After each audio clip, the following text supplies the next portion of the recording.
Gratitude, created by the English Montreal School Board, Spiritual Community Animation Service 2020 for teens. So gratitude is a very powerful virtue that, if you can master it, will actually make you feel really, really good inside. It will increase your happiness and it will brighten your day. Even if you're having the worst day, even if everything seems to be going wrong, when you practice gratitude, it actually increases your happiness. And we're going to see how and how that happens and what we can do to try to practice gratitude later on in this video. So I have this graphic here just to show that there are many, many, many things that we can be grateful for, even when we're having a bad day. So this person wrote down all the things that they're grateful for, and they didn't just stick to the standard family, friends, home, food, healthcare, the general things that, meet our human needs. They also looked at everything else that was around them that they were grateful for. Okay, so clean air, their health, honey, bees, kindred spirits, their teachers, their memories, this moment, a sunrise, butterflies, creativity, their own passions, art, community, my soul, work, rest, play, their sisters, clean water. So there are so many things, there are thousands of things in a day that we can be grateful for. So I really want you to keep that in mind when we're talking about gratitude, because gratitude is not just about noticing the basic necessities, but really noticing the small details that brighten our day, that make us feel alive, that make us feel connected, that bring us meaning. Okay, these are the things that we can be grateful for. So I want you to keep that in mind. Gratitude is a sense of thankfulness or appreciation for the good in our lives. So we can feel grateful for the ways in which we benefit from the things that other people give us. We can feel grateful for aspects of our environment. We can be grateful for the actions of others that show care towards us. And we can be grateful for the qualities of ourselves that we have, and also for the qualities of another person. Behind acts of kindness and caring is the intention to benefit others. So gratitude is noticing that, recognizing that, and appreciating that. Okay, it's looking for all of the goodness in our lives. So gratitude makes up essentially two qualities. It's first of all an affirmation of goodness. Okay, so we validate and we acknowledge the goodness that is around us, the gifts that the world has presented to us, has given us. And it's a recognition that the sources of this goodness are outside of ourselves. So someone took time and effort to provide us with something good. The universe has provided us with something good. Okay? If you're of a spiritual mindset, then a higher power has provided us with something good. Okay? So it gave us many gifts, big and small, so that we can achieve the goodness in our own lives, so that we can feel meaning, so that we can feel connection, so that we can feel like we belong, so that we can practice our creativity, so that we can contribute in some meaningful way. It's appreciating the goodness that's around us. It's recognizing the goodness that's around us. So what good is gratitude? So here are some reasons why it's better to live gratefully. Okay, grateful people on average give 20% more time and money to charities. Grateful people have stronger bond with their local community. Makes sense. Gratitude is related to age. For every 10 years, gratitude increases by 5%. So that's good to know. Happy people's income is roughly higher at 7%. So interesting. Youth. Okay, so if you're a teenager, if you are grateful, you have 13% fewer fights and you're 20% more likely to get good grades. Grateful teens are 10 times less likely to start smoking. And overall, positive emotions can add up to 7 years to your life. People who are grateful have the most satisfying relationships with others. And that makes sense, because if you appreciate the gifts that you are receiving from the people in your life, you're going to feel a stronger connection to them. You're going to feel like the relationship is strong, and you're going to feel like you can rely on them, right? So having gratitude in your life helps strengthen those bonds of friendships and relationships. So when it comes to gratitude, it's important to break it down into a few parts, okay? So that we can really be mindful of what it is that we're grateful for and why we're grateful. So first of all, you must identify the what are you getting, the who gave it to you, and the intent behind that gift. The what, the who, and the intent. For example, you got an extension on your assignment. That was the gift. Who gave it to you? Your teacher. And what was their intention behind giving you this gift? They were trying to show you that they understand. They understand that you are perhaps very stressed or very overwhelmed with all of your work. Maybe there's some things going on at home that they know about, and they're trying to help. They're trying to show support. Another example, okay, the way your dog greets you when you enter the house. Okay, so that's a gift. You're so happy when you see your dog run up to you, wagging its tail, so excited to see you. That feels so good inside, right? So who provided you with this pet, with this dog? It was your family. And what was their intention in getting a dog? Well, they want to, create an environment of caring for each other and mutual support. And dogs bring a lot of life and joy into a household and a family. Another example, you receive an encouraging word when you wanted to quit on something. Okay, so someone said, you can do it. Don't give up. I believe in you. And who said this to you? Let's say it was your friend. So what was their intention behind saying these kind words to you? They're trying to be supportive, right? To give you something a little bit more abstract. So it's not coming from a person.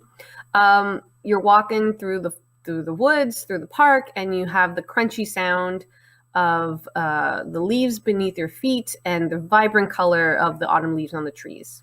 Okay, so who provided you with this beautiful scenery? Mother Earth, the Creator, God, the universe, however you want to call it. And what was the intention to having this beautiful scenery? Well, it's part of the cycle of life, right? The cycle of the life of the tree. They grow their leaves, they turn green, it gets cold, they change color, they fall. Okay, so as a result, we get this beautiful scenery and we feel like we're part of nature. And one final example, health and public safety measures that protect our society, right? So who provided these safety measures? It would be the public healthcare workers. And what was their intention? To keep us safe. Okay, so you see that there is a gift that you receive. So you look at that gift that it is. Okay, it doesn't have to be an actual object. It's something that you appreciate. Okay, that makes you feel good inside.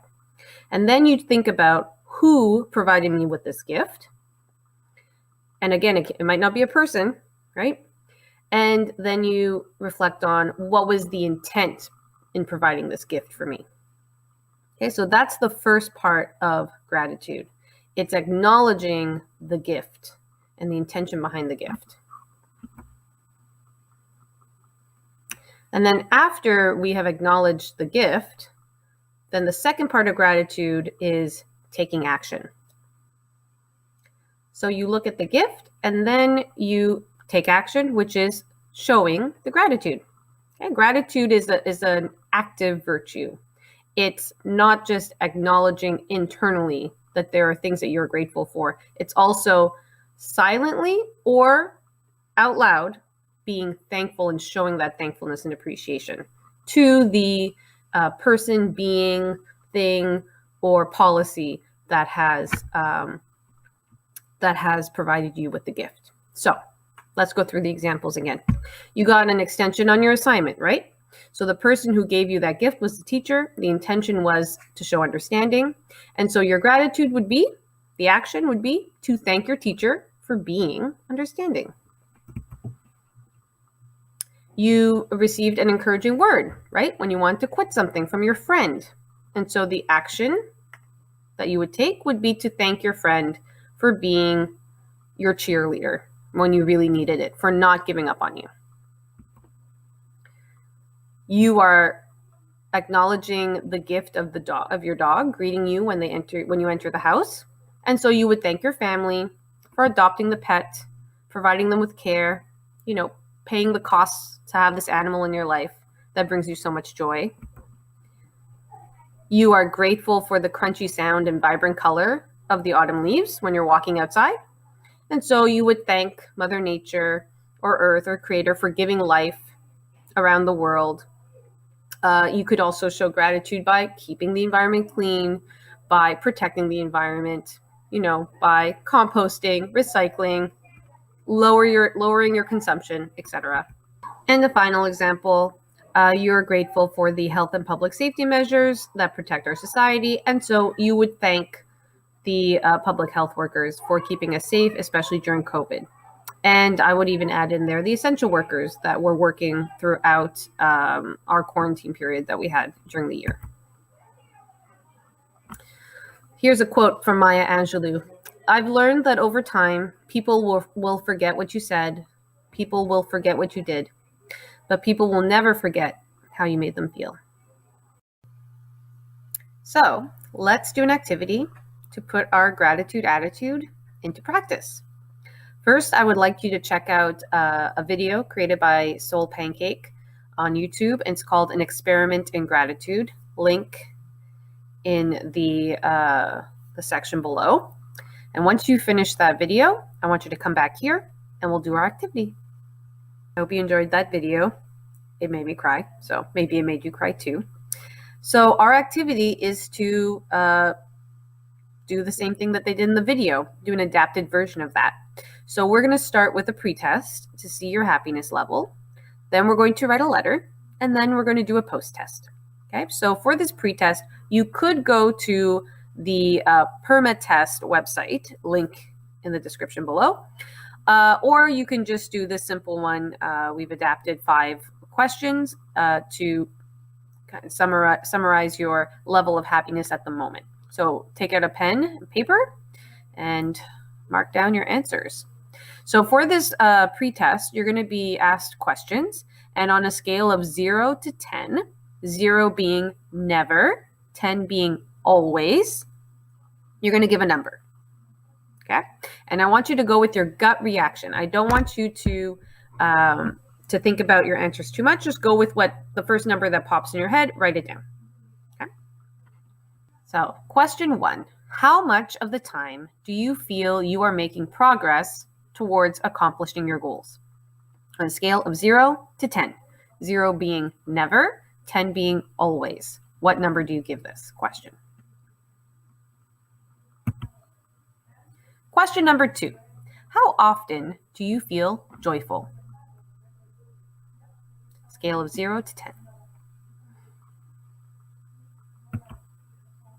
Question number 3, how often do you achieve your goals that you have set for yourself?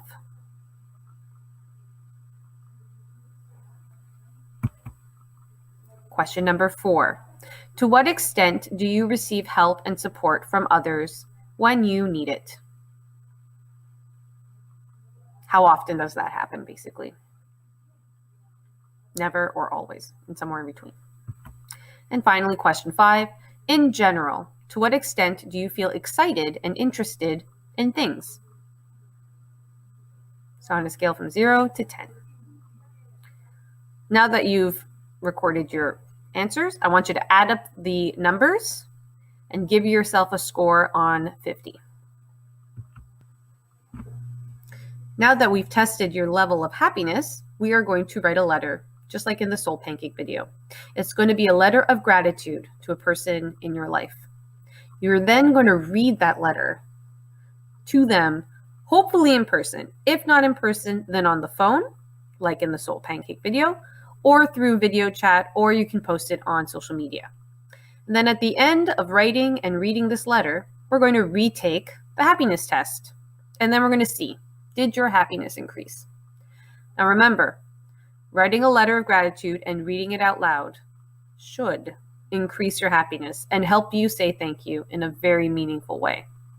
Letters are underrated. I think more people should be writing more letters. So here's an example of how you can write the letter and what you can include in it. You can pause this video so that you can copy down what is written here, and then you can fill in the blanks. You start the letter with "Dear," put their name. First section, I want to take this moment or time to thank you for. You write down what it is that you're thanking them for. What did they do? What is the gift that they gave you? Second section, when you did this for me, you made me feel, fill in the blanks, appreciated, loved, valued, smart, competent, included, understood, etc. And then you add a little part at the end of how this gift improved your life. Okay, did it change your life? Did it make you feel joy? So here's an example. When you told me that you would always believe in me, it helped me to keep on studying when I wanted to give up. And now I've passed the course. So you're showing the extent of the impact of the gift from this person that you were thanking them for. And then the last section, I am telling you now because I want you to be or feel or know. So why are you telling this person? Why are you thanking them? Is it because you want them to be happy? Is it because you want them to feel appreciated? Is it because you want them to know how important they are to you in your life? Okay, so you fill that in. I hope you have a wonderful day. Sincerely, sign your name. After you've written your letter, make a plan, set a date, and read your letter to that person. And it could be today. You could do this activity right now, okay? So you can read this letter to them in person, over chat video, over the phone. You can record yourself reading this letter and then send it to them. You can post this letter on social media and then tag them, or you can send it by email. But it's very important that you make a plan to actually express your gratitude to this person, because remember, the activity, the big part of the activity is not just writing down what you were thankful for, but also telling the person that you are thankful for what they have done for you. After you have read the letter, come back to the video and we will do a post test and see if your happiness has increased. I hope the experience was meaningful. Let's see if your happiness increased. Okay, so again, on the same piece of paper, you're going to rate your answer from 0 to 10, 0 being never, 10 being always. Question 1. In general, how often do you feel positive? So on a scale from 0 to 10, go with your gut reaction. Write down a number. Question 2. How often are you able to handle your responsibilities? Question 3. To what extent do you feel loved? Question 4. In general, to what extent do you feel content with life? That you're happy or satisfied with your life the way it is now? And question 5. In general, how happy would you say that you are? So write down your answers, okay, your numbers, add them up, and now I want you to compare your scores. Did it increase from the pre-test to the post-test? Did you go from 33 to 38? Did you go from 25 to 45? So what was the change between your pre-test score on 50 and your post-test score on 50? Hope you enjoyed that experience, and I hope you enjoyed doing that activity. You do not need to only write one letter to one person. You can do this activity for everybody in your life that is important to you, that has brought you gifts. Okay? It can be family, it can be friends, it could be people at school, teachers, it could be people you work with, your neighbors, your grandparents, extended family, a coach. It could be anybody in your life that has provided you with gifts and has benefited you in some way. And one final activity you can do on a daily basis is to practice the 3 good things. So on a sheet of paper, it doesn't have to look exactly like this one, but this is a good format for you to follow. You take 10 minutes and you think and write about 3 good things that happened that day. Okay, and it can be as small as you got to eat your favorite breakfast to I won the lottery. Okay, it doesn't have to be a huge thing that happened. It can be something small. Okay, and so you think about what happened, why did this happen, how did this make you feel before and after it happened, and then try to provide some details, elaborate a little bit. You can write, you can draw, or you can create a poem. Thank you for participating in this video. I am grateful for you just being you. Thank you.